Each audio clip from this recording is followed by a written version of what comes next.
So when Salil asked me what I would like to speak on, I told him I'd like to speak on something about Goa, obviously. But,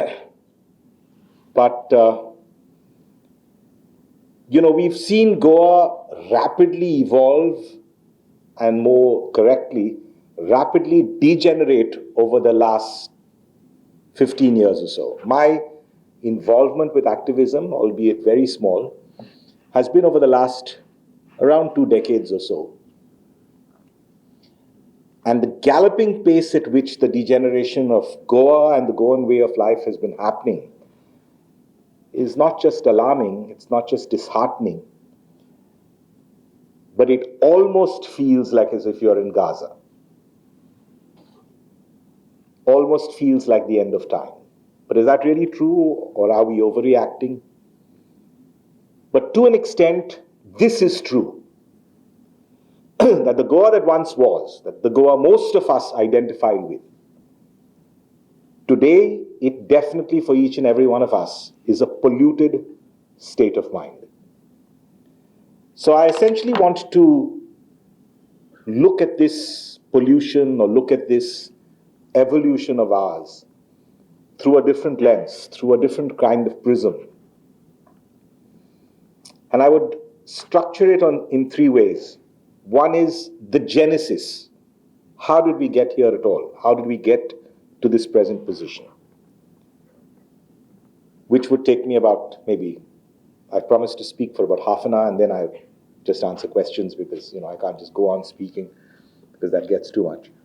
So about 15 minutes is what I will speak on how we have come to this pass, the genesis of our problem. The third part of my talk will be on solutions to whether we can really do something about what Goa is, the state that Goa is in, or we just throw up our hands and say that's the end of it.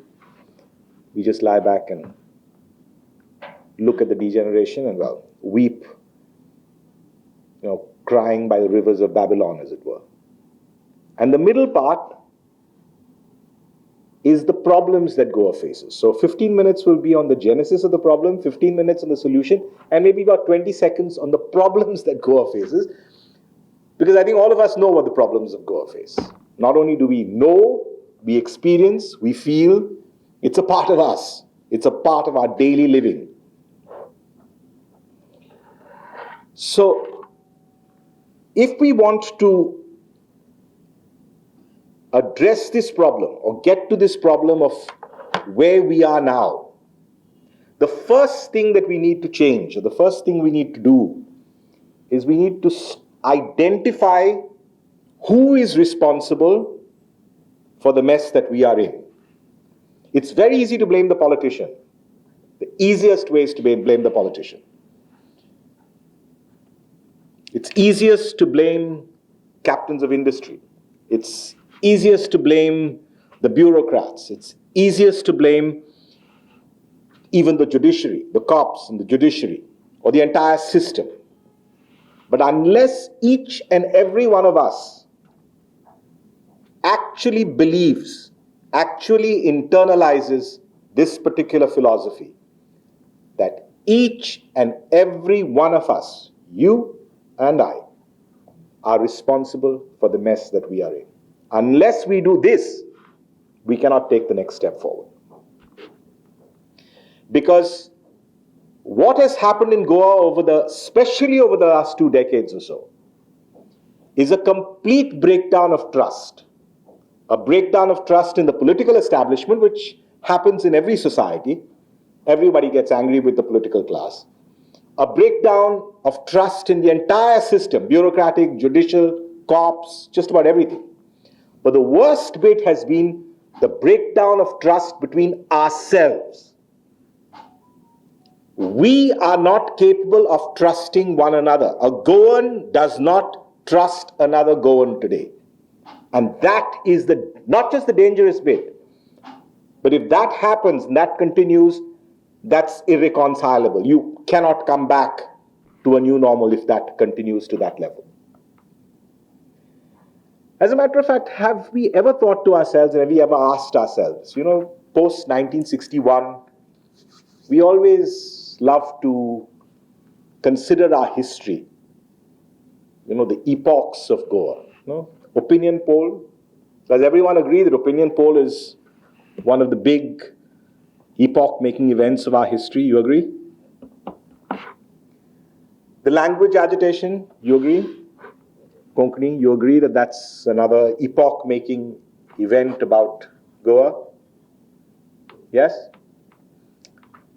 Apparently these two. Then, of course, we've had the environmental issues. I'll come about that later on. But these are two essential issues which we talk about defining the characteristic of Goa. Opinion poll and the language agitation. Everyone in agreement there? So the question I want to pose to you is, in the opinion poll and in the language agitation, who won and who lost? And the answer is very simple. A Goan won and a Goan lost. Whether it's the opinion poll, whether it's the language agitation, a Goan won and a Goan lost. And we have never, ever tried to reconcile this fact in our history. And that is essentially what is our problem. We are a completely divided society. 1.5 million people, if you include all the noisemakers from the diaspora. But 1.5 million people, and we are split down the middle, not knowing what our essential identity is, and not knowing, therefore, how to move together as a group. So we are constantly fighting amongst ourselves. Is it this Konkani, that Konkani? Is it Konkani? Is it Marathi? Is it Goa, Maharashtra, this culture, that culture?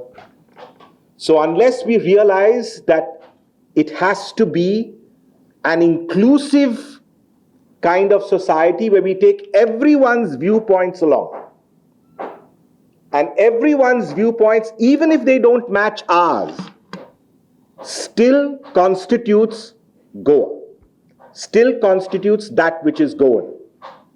Unless we reconcile ourselves to this fact, we cannot form one amalgamated force that can take on these enemies of Goa that are out to destroy all that is there about Goa.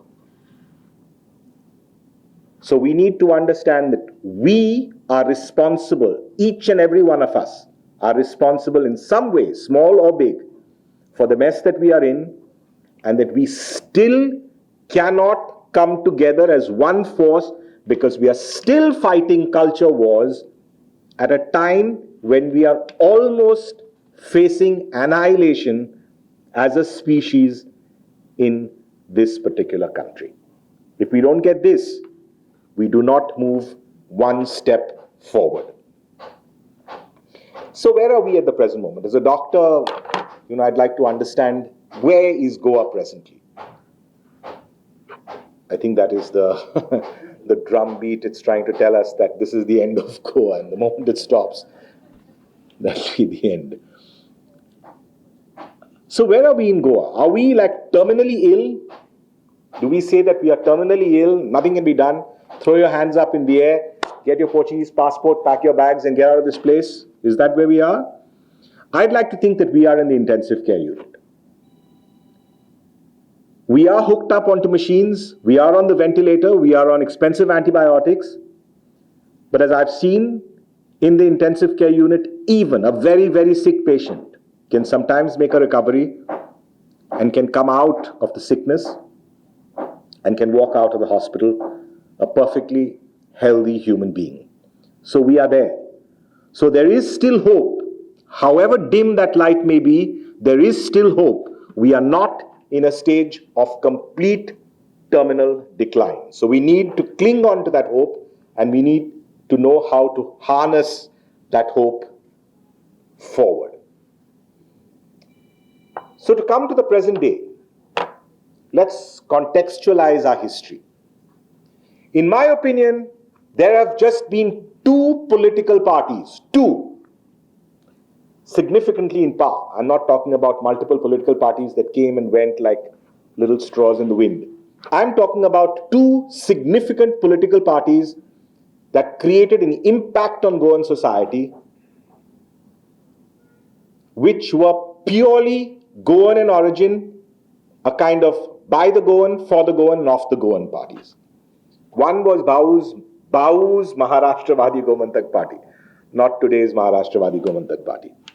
The second was Jack Sequeira's United Goans Democratic Party, not Radharao's United Goan Democratic Party. These two. These are the only two political parties that were perfectly Goan in culture. They had the Goan interest in heart. And here, even if your politics differ, we must understand that the architect of modern Goa is Babusaheb Bandodkar. This was the man in 1961, I'd like to call him the Nelson Mandela of Goan politics. The Nelson Mandela of Goan politics. Look at a simple dichotomy in Africa today. South Africa had Nelson Mandela, and it's a robust economic powerhouse there in Africa because Nelson Mandela came up from within the indigenous community. He went through, of course, all his trials and tribulations in Robben Island and all the rest of it. But he did not take capital away completely from the white class, but he redistributed the land and redistributed the benefits to a large section of the black population which was suffering because of apartheid. That's Nelson Mandela's politics in South Africa. And next door you have Zimbabwe, where you have that despot Robert Mugabe, who came in with his bandits. He threw out every capital, every piece of little bit of capital that was there in then Rhodesia, present day Zimbabwe, threw out the capital, threw out the white landowners, threw out everybody with intelligence and with the brains to conduct industry and economics and finance and all the rest of it, and just redistributed the land to all his lackeys who were, his party members. And look at the economic mess that Zimbabwe is in today. So Babusaheb Bandodkar at that point of time, once the Portuguese left, please remember that the Portuguese left, but the reins of economic power in Goa remained in the hands of the elites, both Hindu and Catholic. This is very, very important for us to remember and acknowledge. Land, economy remained in the hands of the elites of both the Hindu and the Catholic community in Goa. And Babusaheb Bandodkar redistributed that wealth, whether it was the Land to the Tiller Act, whether it was education to all the marginalized classes in Goa, which the Portuguese didn't even look at, forget about, didn't even acknowledge that they existed. He educated these children in Marathi. Marathi was the medium. That is the reason why they are so close to Marathi. Not that they hate Konkani. They love Marathi because that was the language in which they were educated. That is the language that gave them a sense of pride. That is the language that gave them knowledge. That is the language that lifted them up. And it got lifted by the policies and politics of Babusaheb Bandodkar. So he redistributed that wealth from 1961 onwards, took away a little bit of all the ancestral property you and I inherited, which, what is inheritance? You should be earning your own property. But you inherited property, so he took a little bit, 10% of that, gave it to somebody else. We the fatted calves started crying about it. But those marginalized classes lifted themselves out slowly out of poverty to the standard of living that they are in today. So without firing a single bullet, this man actually brought about an egalitarian, more or less egalitarian society in Goa. So this is a debt of gratitude we owe to that man. After that, from 1980 onwards, whatever the intentions of a Pratap Singh Rane, who was a long-standing, Pratap Singh Rane was the original Rane, not the present Rane. I've got nothing to do with him. So, whatever the good intentions of Pratap Singh Rane might have been, he set up the university, he set up Kadamba, he set up a large number of good projects for Goa. And he might have wanted to do more. but he was essentially subservient to Delhi. Whatever Manohar Parrikar and Matani Saldana may have wanted to do for Goa in the 2000s when they were in power, they may have had the best of intentions, but they certainly couldn't move forward because again they were subservient to Delhi. So in the 60s, in the 70s, we remained quintessentially Goan. From the 80s onward, from being a colony of the Portuguese, we ended up being a colony of Delhi. And then sometimes you wonder, what is it about Goa, especially our generation? I'm a generation in the 70s, in the sense, grew up in the 70s. Dilip is 1930, but whatever. But there are a lot of you from the 1950s, probably, kids at 1950s who grew up in the Portuguese milieu, in the Portuguese thing, Dias Passage, those wonderful days, the good old days. They were not good old days. You didn't have democracy then, we had. But we are 1970s. And I think the sort of jab in the heart becomes even more pronounced for people like us. So I was trying to wonder, especially when you go to Kalangut. Like I haven't gone to Kalangut for the last 20 odd years. I refuse to go to Kalangut because, what is it? It's the Pattaya of Goa today. No, it's absolutely horrible to look at. But I really wonder what it is that makes you miss Kalangut. And I think Kalangut is a fabulous metaphor for what has transpired in Goa. So is it that I miss those beaches, the whole Shashi Kapoor's St. Anthony's shack? Do I miss the palms? Do I miss the clean waters? I mean, if I want clean waters, if I want a clean beach, I want some palm trees. I can go to Sindhudurg, I can go to Karwar. You get equally beautiful beaches there now. I don't have to go to Kalangut. But what is it that you really miss in Kalangut? And that is what was there in the 70s. And that to me is the greatest definition of what it was to be a Goan. Very often we are recognized as Susega, which is in my opinion a very derogatory and a stupid term. But nevertheless, if people love to say that about us, it's okay, it's fine. But you know what we were in the 60s and 70s, perhaps to a certain extent in the 80s, what defined us, what defined therefore Kalangut, and that's what you miss when you go to Kalangut. There was the innocence of being a Goan. We were an innocent, vulnerable people. That's what we were. And that's been killed comprehensively. So when you go to Kalangut, yes, I mean, you see those bright lights and you see those sleazy women and you see, people on drugs and people bashing up their bikes and I don't know, it's all terrible. But you essentially miss the innocence of Kalangut. You miss the innocence of Kolva. You miss the innocence of all these spots that we used to go to. And so therefore the innocence of Goa died somewhere in the 70s or the 80s. Then came economic liberalization in the 90s. We had economic liberalization. Goa was of course a pot of gold or a honey pot for the bees to come in. So a large amount of capital started infusing itself in the 90s and maybe early 2000s into Goa. That's when the entire boom started taking place. The real estate boom, casino boom, the tourism boom, all the booms. And very often the boom is associated with bombs. And that's what happened to Goa. Again, we became another piece of Gaza where the rest of India was just dropping its metaphorical bombs on us. And we could do nothing. Simply because the power of money was just so powerful, or it was so alluring, that all of us fell victim to it. And therefore, from an innocent generation, we moved on to being a cynical generation. So from the 90s onwards, right up to the 2000s, and going through the GBA agitation and going through the SEZ agitation, we have become a cynical generation. So a lot of us who are comfortable in our little cocoons are today a cynical generation. We just know that nothing is going to change. We've just given up hope.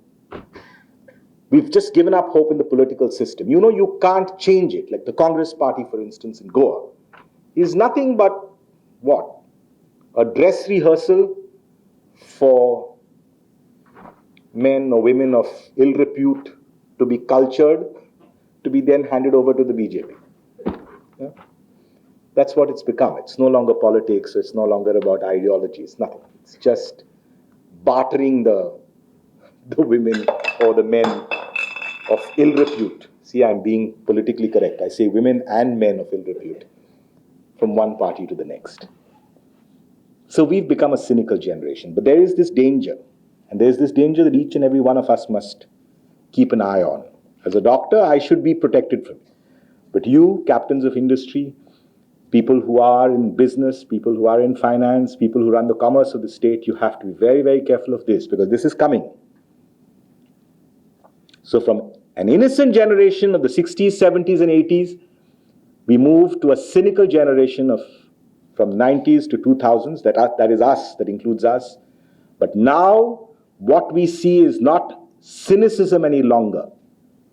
There is a political party that is there which many of you hate, which many of you refuse to acknowledge, but I somehow admire, the Revolutionary Goans Party. I don't agree with many of the things. But that is a political party that speaks about the youth. And you know what is the sentiment that is there? It is a sentiment of despair. It's despair. It's no longer cynicism now. It's despair. They are with their backs to the wall. They don't have jobs. They don't have proper growth incomes. They do not see a future for themselves in Goa. The Portuguese passport gave a lot of our youth an avenue to run away from here. But there are a lot of them who have been left behind who are despairing at the present moment. And once that sentiment of despair, at the moment it's still under control. But if it really becomes a tidal wave, the first thing that will get submerged under it are all your institutions of commerce and finance and business. That's when that despair hits the roads, that you realize that you then cannot put the genie back into the bottle. So you need to address this particular sentiment that is happening on the ground with the youth of Goa, and which no political party is ready to address. All that the political parties do today, every single political party, and particularly every single politician, all that they do is they drug this despairing or cynical population, which is you and me, or these youth who are struggling for their basic existence on the roads. So there's that opium that is given to them. The opium of these events. I mean, you travel from Panjim to Margao, half the way you don't know whether you should just take your car and just bang it into a pole somewhere and just finish it off, just die. Simply because at every juncture there's a smiling face of a politician looking at you through all those, I don't know, you know? I mean, how much can you take of it? You're like going, you see one of them, you see the CM, then you see somebody else, you see another minister, and another minister, and another minister. You vomit, you throw up, nothing helps. And you just feel like, all right, let's just fly off the bridge and finish it all off. No? So that's the opium that they use. Just these events, just this talk. It's just this whole Amrit Kal, and I don't know, Naya Goa, invest in Goa, something else. There's nothing tangible happening on the ground for these people.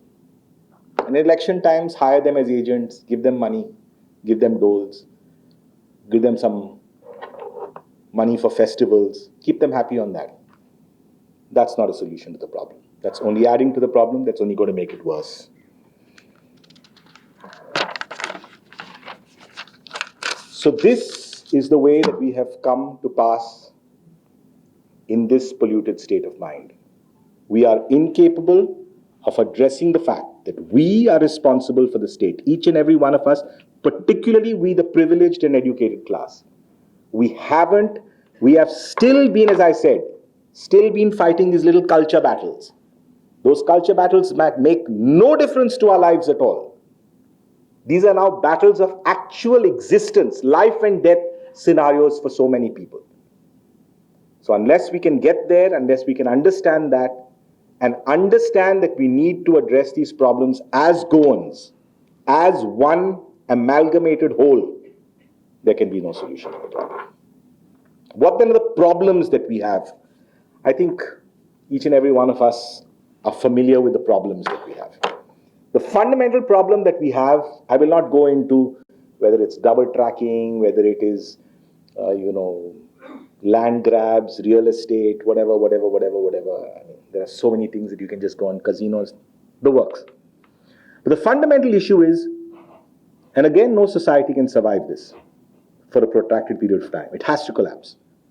Is unregulated capital that is getting infused into the state. Unregulated capital. Capital has to be infused, but unregulated, unchecked, greasing the palms from the top to the bottom. Corruption at every single avenue of society. That kind of capital can keep only some section of the society happy. That's the reason why you have this whole infusion of people from the north of the country, the northeast of the country. I'm not bothered whether they come for jobs. Of course, everybody has got this freedom to come for the jobs over here. And everybody has got the freedom to move. Go and move everywhere. Let anyone who wants to come here, come here. But there has to be some kind of a regulation of how this economy has to run. It cannot run amok like this by destroying everything that is dear to us. The classic example is Pedne.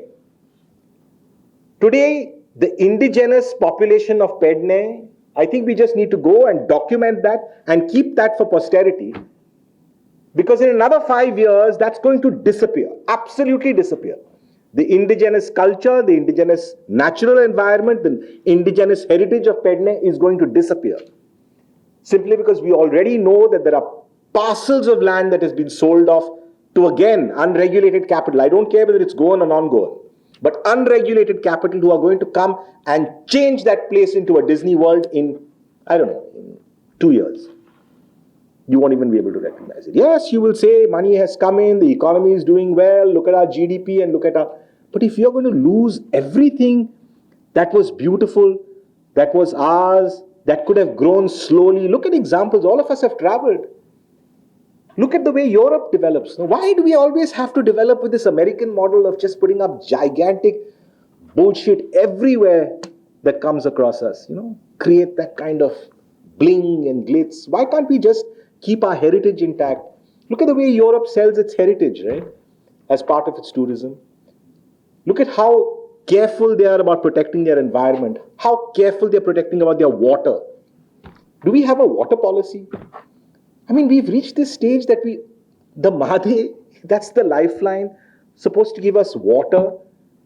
Every single civilization, go through your history books, every single civilization, from the Abyssinians to the Babylonians to the Phoenicians to the Carthaginians to the pharaohs in Egypt, every single civilization died or withered away or disappeared because the water supply to those places eventually died off or dried off.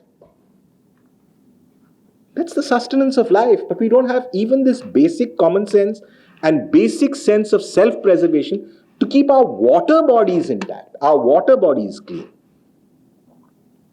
In India, what this reminds me of, and therefore it would probably strike a chord, is Pune. No? Many of us have gone to Pune in the 70s and 80s, and many of us have gone to Pune now, travel now. Mumbai or Bombay has never been the bastion of Marathi culture. Never. Bombay was the financial capital. The bastion of Marathi culture was Pune. Everything that is beautiful about Marathi, its history, its heritage, its forts, its Shivaji, its everything happened in Pune. And what is Pune now? Where is the heritage of Pune? A Shaniwar Pet, one small 2-3 forts which are unkempt. Unless you have the good sense of going and climbing Raigad. I just hope they don't get to Raigad and destroy it. But what is left in Pune now? It's just another megapolis of just buildings and buildings and buildings. Looks like another filthy Los Angeles. Where is the history? Where is the culture of Pune? And you can't reverse the clock back then. Now you can't get back Pune of old. Therefore, as I say, in Goa, we are not in terminal decline, but we are in the intensive care unit.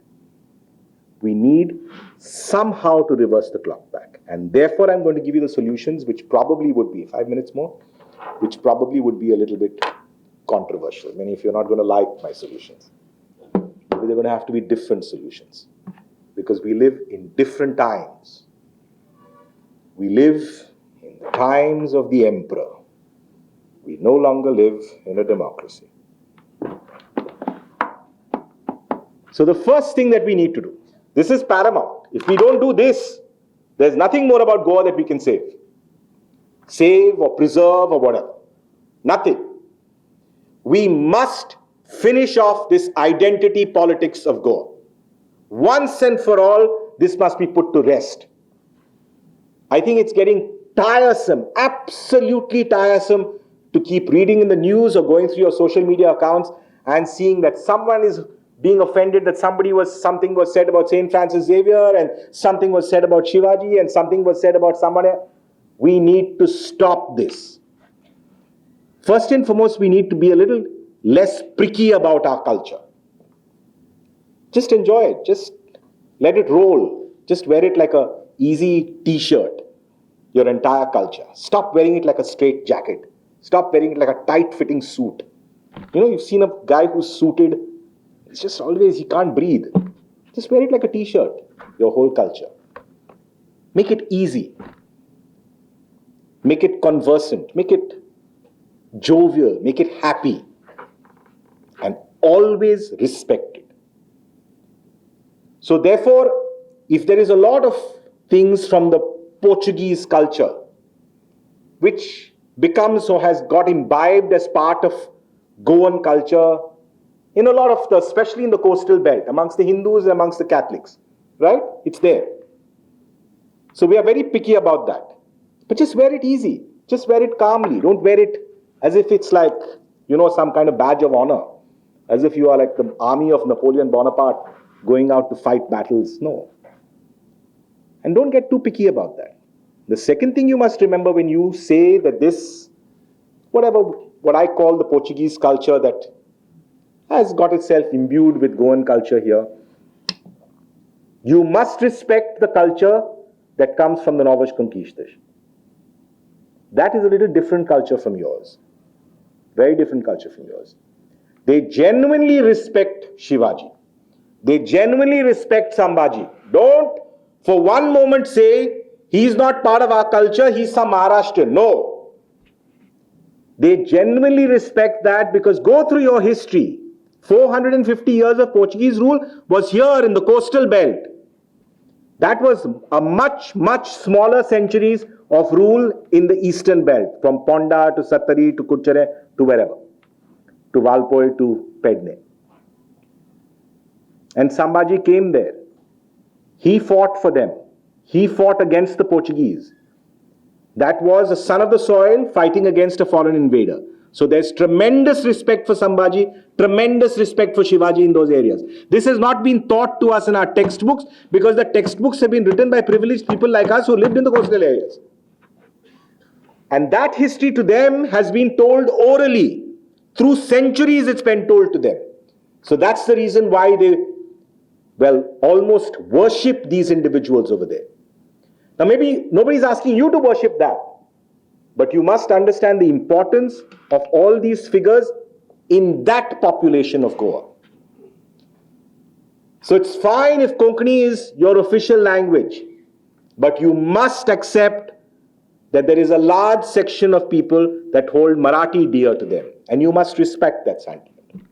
Because if you don't respect that sentiment, and we are only fighting about this, we are only fighting these culture wars, and the battle of our existence itself, whether it's our water, whether it's our air, whether it's our natural environment, whether it's our forests, whether it's our, everything that makes us really go on. That is what the politicians put up for sale to all the parties from Delhi or from abroad. Because like idiots, we are fighting these non-consequential battles of identity. We need to move from fighting for battles of identity to fighting battles of our very existence. The second solution that I want to give you is perhaps a little, it's not so controversial. Of course, you have all these other solutions like following your heritage zoning patterns. Hopefully corruption will reduce. Hopefully there'll be people with a heart to do the right thing for Goa, etc., etc. But those are all fairy tales. You know that's not going to happen. You need to mount public pressure.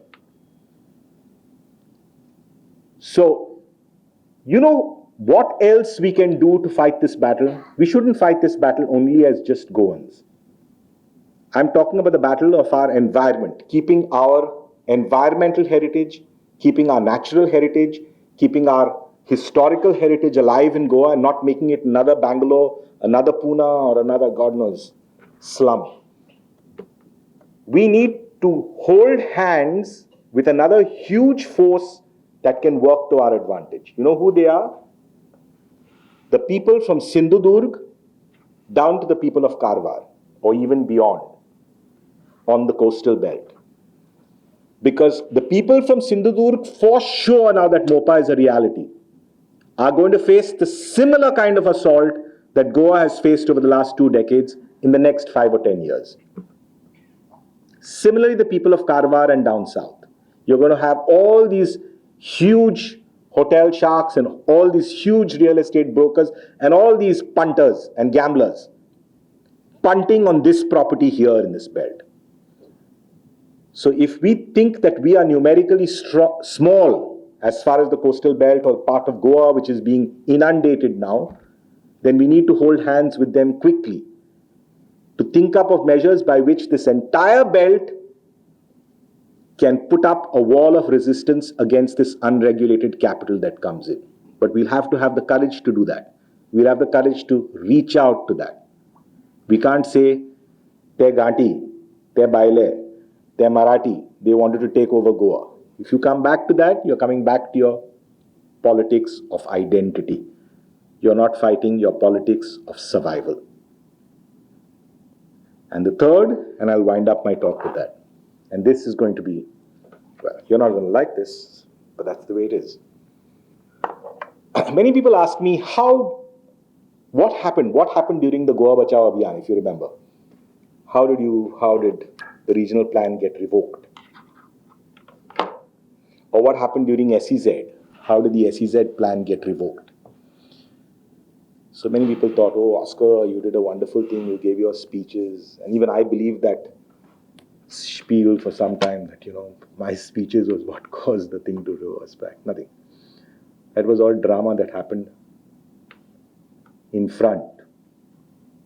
At the back, the reason why the regional plan was revoked, the reason why SEZ was revoked, the reason why a lot of the land was saved in Goa during those years, is because the maximum voices of protest that rose against those terrible policies that were out to destroy Goa came from the population that voted the Congress, and the Congress was in power in Goa.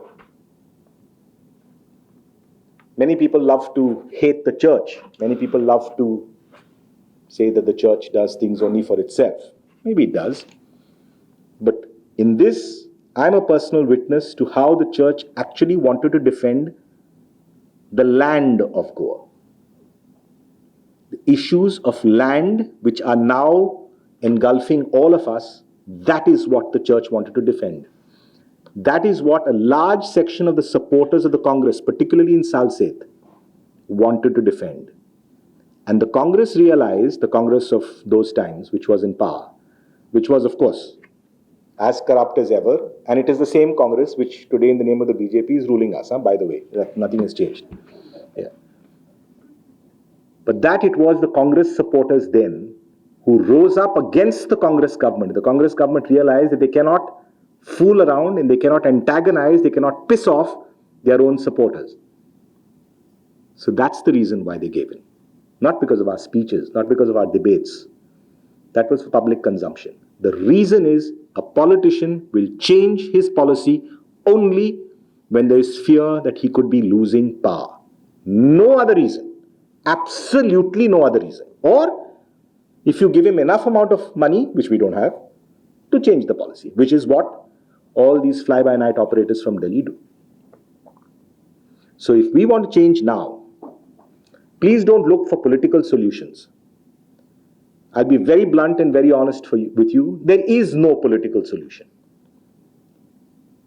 Because at the present moment, as I said, this colonization by Delhi of Goa is complete. It's a fait accompli. So the government in Goa will be of the party that is in power in Delhi, period. Don't for one moment think that we are going to resist Delhi by changing a government. Nothing. The last time round, even if you had 5 BJP MLAs and 35 of the Congress, it still would have been 35 of them would have, or 30 of them would have moved one side and it would have become BJP government again. Because the center, it's BJP. So all the money, all the threats, everything would have come from the top and stuff would have changed. So what needs to be done now is, because at the end of the day, whether you're a Congress supporter, whether you're a BJP supporter, an RGP supporter, but you're basically a Goan, you want the same thing. All of us are feeling that sense of helplessness and all of us are under siege. You agree? So we need those of us, or those of you, not me, those of you who are staunch BJP supporters, those of you who have got access to corridors of power, you need to impress strongly in the corridors of power that this kind of nonsense that is passing off as public policy in Goa needs to change course.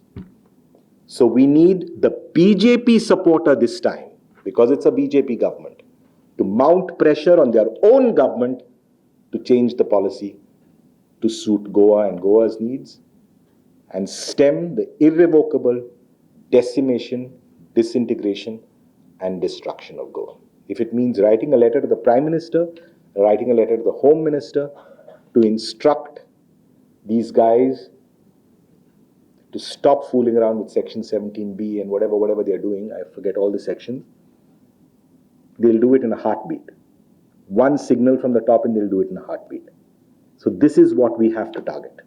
So wherever we have possible contacts at the top, we need to request and urge the central government to instruct the state government that this is not the way that you can be running Goa. This has to change. And if there's pressure from the center, trust me, these guys who are, just there for, running the local government, which just is like, it's running a mafia state. It has to be told from the top that this is not the way that you can run the government. You've got to change.